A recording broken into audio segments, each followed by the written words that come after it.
Hi, I'm Kaylee, and these are all the books that I read in January.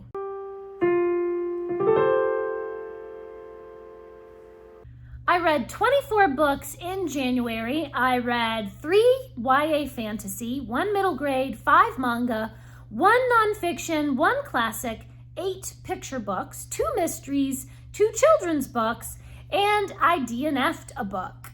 So I guess really I read 23 and I DNF'd one. Before we dive into all the books, make sure that you give this video a like if you had a great reading month in January, and follow me over on Instagram and Goodreads and Storygraph and all the places, and of course, subscribe to this channel. I finished up the main books in the Young Wizard series, reading book 10, Games Wizards Play. Unfortunately, this is probably my least favorite book in the series. There were just certain elements in the story that I didn't care for, and the plot was not really as cohesive as many of the other books. It's still really wonderful, but it's just not quite as good as the other books in the series. In this book, Kit and Nita are invited to be mentors to a young wizard that's presenting a new spell design at the Wizards Invitational Competition. But their mentee, Pen, is a flamboyant jerk, and they find it really difficult to be patient with him. And Daireen is mentoring a shy wizard who has a brilliant design for a spell to stop earthquakes, but she has very low self-esteem due to her overbearing family. I really loved the exploration of different interpersonal relationships between the characters. Everyone is kind of tested in different ways. And it was interesting to see how Kit and Nita and Daireen all react differently when they have to deal with difficult people. This book did have some sensitive content in it, and it has been screened on the Screen It First website, so I'll leave a link in the description. You can always go over to the website and see some of the content that just kind of annoyed me. It was like, okay, why are we fixated on this? Why does this same subject keep coming up over and over again in the book? Anyway, you can see some of that sensitive content on the Screen It First website if you're wondering what I'm talking about. I still really enjoyed this book. I still gave it 4 stars. I have been rereading the Sailor Moon manga series. I've only ever read it once, so I've been really enjoying rereading this for the second time.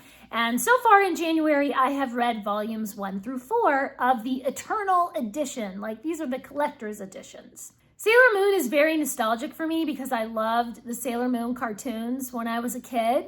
The one storyline that I don't like is when Chibi Usa turns into the Black Lady. And that is just so creepy and so gross and so weird. I just hate that whole storyline, which I just read in volume 4. But other than that, I have been really enjoying going back and rereading these. My favorite character is Sailor Mercury because she's the brain. She's the smart one.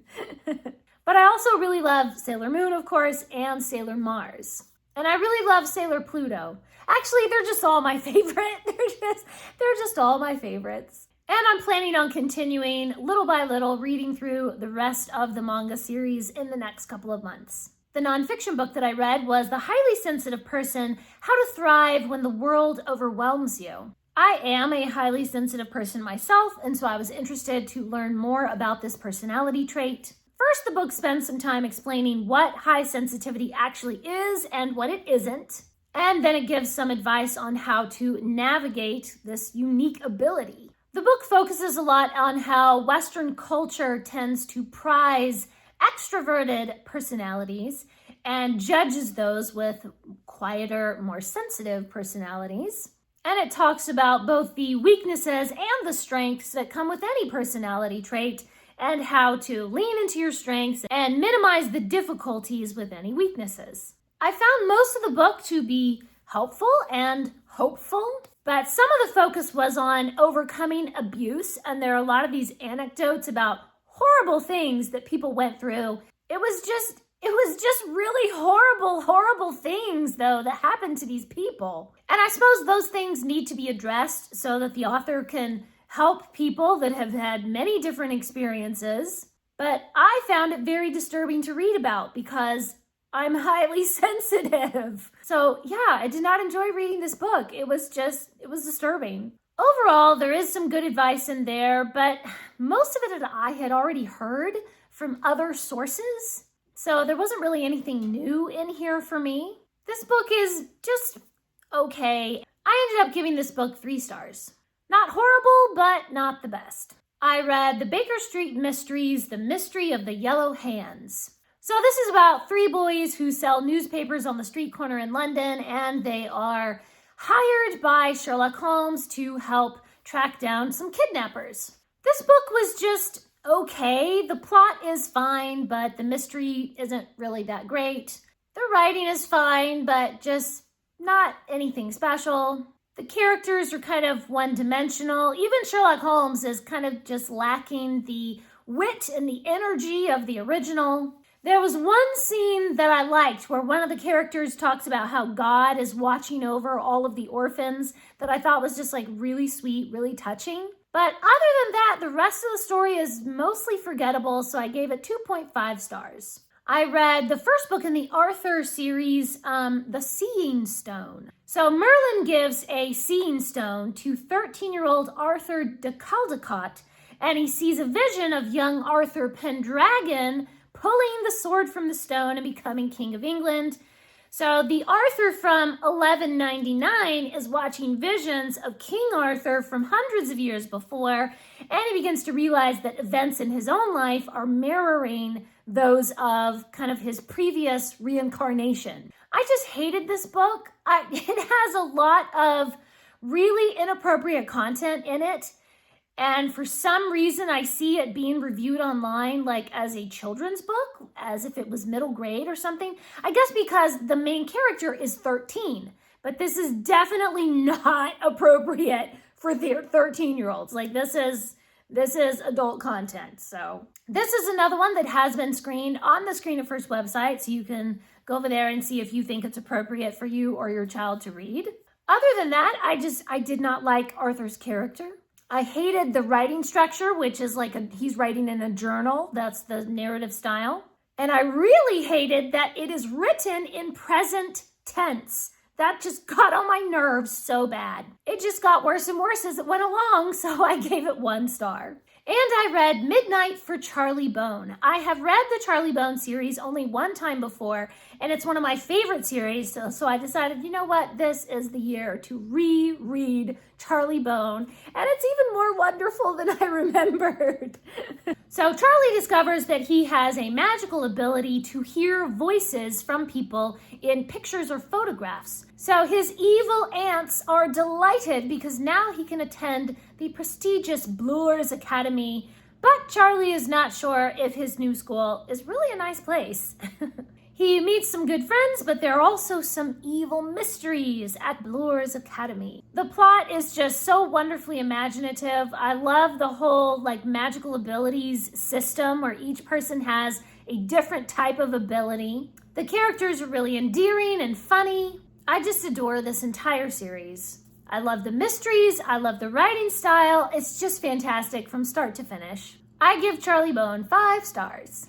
The classic that I read is Tales Before Narnia, The Roots of Modern Fantasy and Science Fiction. So I've already done a whole nother video really in depth talking about every single short story and little novella that is included in this collection, all because they somehow influenced C.S. Lewis. So I will leave a link to that video in the description, and you can go over and see everything that I thought about Tales Before Narnia and how much I loved it, and a couple of the stories that I did not like in that collection. There were 3, I think, that I really hated. So you can go over and watch the video to find out why I hated those so much, even though I loved a lot of the rest of them. I also read AntiHero from DC Comics. So Piper wants to be a superhero. She has super strength, but she doesn't always have the wisdom to use her super strength responsibly. And Sloane is a teenage thief. She has a super brain that can calculate the perfect heist. And when the 2 girls switch bodies due to a failed science experiment, they have to learn to work together. This comic was so fun. I really liked both Piper and Sloane. It was great to see their character development as they get to know each other better. The artwork is excellent, the plot is really interesting, and I loved the little cameo from Bruce Wayne. I gave AntiHero 4 stars. And the DNF was Labyrinth. I DNF'd it about 16% of the way through on page 83. Mainly because this had a lot of really gross, very explicit content. And if it wasn't a library book, I would have just thrown it in the trash because that's where it belongs. And also the plot was really slow and boring and I hated all the characters. And this is another one where the writing is in present tense and I just wanted to tear my hair out. It was so awful. This one has been screened on the Screen It First website as well. So, I gave this 1 stars.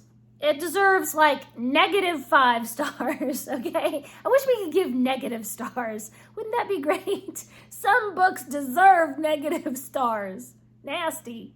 And I read Reignited, which is a spin-off novella of the Reawakened series by Colleen Houck. In this novella, we get the backstory of the Egyptian gods before any of the events of the trilogy. We get the beginnings of the eternal war between Seth and the rest of the gods. So this mainly follows the forbidden love story between Isis and Osiris. They fall in love with such a passion that they are willing to rewrite the stars to create a way to be together. I liked this novella pretty well. It's a nice companion to the main trilogy. The writing is really good. It just puts you right into the experience of the gods.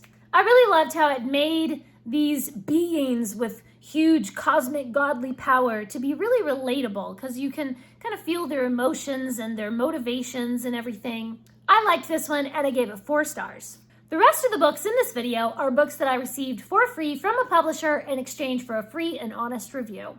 I read the 3rd book in the Mystery at the Biltmore series, A Recipe for Robbery. So I have been requesting these from the publisher because they're just such adorable little chapter books and the cute little mysteries and everything are so much fun. Elodie is a little girl who runs a detective business in her apartment building in New York. And in this book, she gets called in to help when a famous recipe is stolen and the chef cannot open their new bakery without their recipes. This book is just so adorable. I love the cute little illustrations and I gave it 4 stars. I also read The Death of a Maven by Katherine Johnson. Verity's friends gather at her farmhouse to comfort her on the anniversary of her husband's death. But when one of them is found dead the next day, the cops say suicide, but Verity thinks it must be murder. Verity discovers that her old farmhouse is also home to 2 ghosts who are unable to move on. They watch over Verity and the farm, and they eagerly join in the murder investigation. This mystery was a lot of fun. I just loved Verity's gaggle of girlfriends. They all have very distinct and memorable personalities. So it was delightful seeing how they all interact as they're kind of figuring out the clues. The mystery itself is good, and I enjoyed following all the clues, but I wish it was even more complex, more intriguing, because I figured out who the murderer was about 100 pages before it was revealed. But it was still fun to see how the characters figure it out. I liked that this is a cozy mystery. It has a lighthearted feel to it. The violence is very minimal, there's no spice, but there is a lot of profanity. So it has been screened on the Screen It First website for profanity and just some mild violence. But I really loved Verity's character. She is spunky and curious, but she's also really vulnerable and kind. Overall, this is a really fun book, a fun mystery. I enjoyed reading it, and I gave it 3 stars. I also read The Big Book of Pi, the famous number you can never know. This book takes a fun look at the math behind pi and the history of mathematicians who first discovered the many decimal points of this amazing number. The illustrations are colorful and cute with little cartoon characters to explain the math concepts. However, there is a whole section about how the Bible mentions pi. And this book claims that the Bible got it wrong for claiming that pi equals 3, which is just kind of a general whole number, instead of having the details of at least a few decimal points. And this book claims that mathematicians were stifled for centuries because the Christian church wouldn't allow anyone to make scientific discoveries if it seemed to disprove the Bible. The book literally says, would you be willing to die for telling the truth about pi? As though scientists in medieval times or something were so persecuted by the church that if they had said that pi was more than 3, that they would have died for telling the truth. That whole section is completely false. Like, I looked it up. I did some research, and it's literally just an urban legend. Like, they just made it up. There is no historical evidence at all suggesting that any mathematician or scientist was ever persecuted by the Christian church regarding the subject of pi. Also, historians and church scholars have always understood that references in the Bible to some kind of circular circumference or general measurements meant for carpenters or engineers who are building something. And it's not a mathematical formula. That's why decimal points were not included. They were just giving some general measurements to say, pi equals 3, as it were. That you didn't need to be so precise. So technically, pi as a mathematical formula is not mentioned in the Bible at all. So that made me really mad. I was just like, why is this book just literally falsifying history? And I don't know what was happening in that whole section. So, some problems with this book, some serious problems. The rest of the book seemed fine, but that one section was just really messed up. So yeah, I gave it 3 stars. I just don't know what to do with that.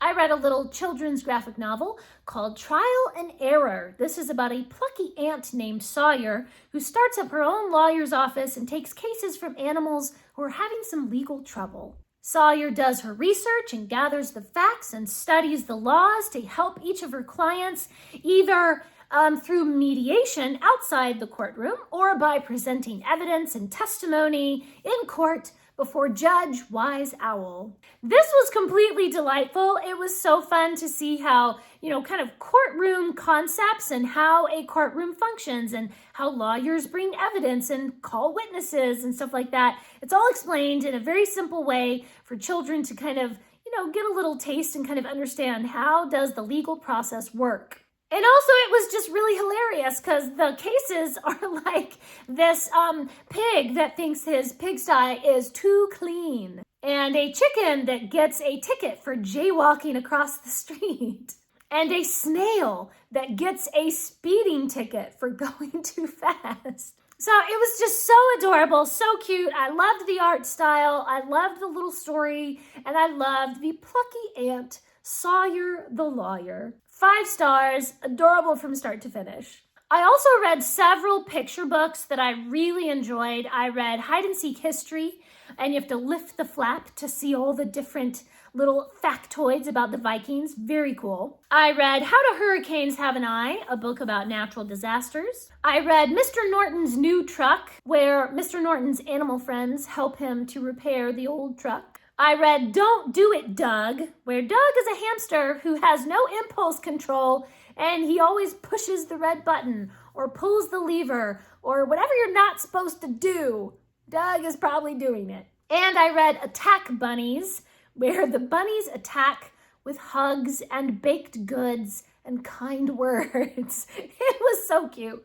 And I read Sparrow's Easter Garden, where Sparrow and all the little animal friends are trying to get the garden ready so all the flowers can blossom for Easter. All of these were really adorable. I think I gave every single one 5 stars. Just so much fun. And those are the books that I read in January. Please leave me a comment and let me know what are some of your favorite books that you read this past month.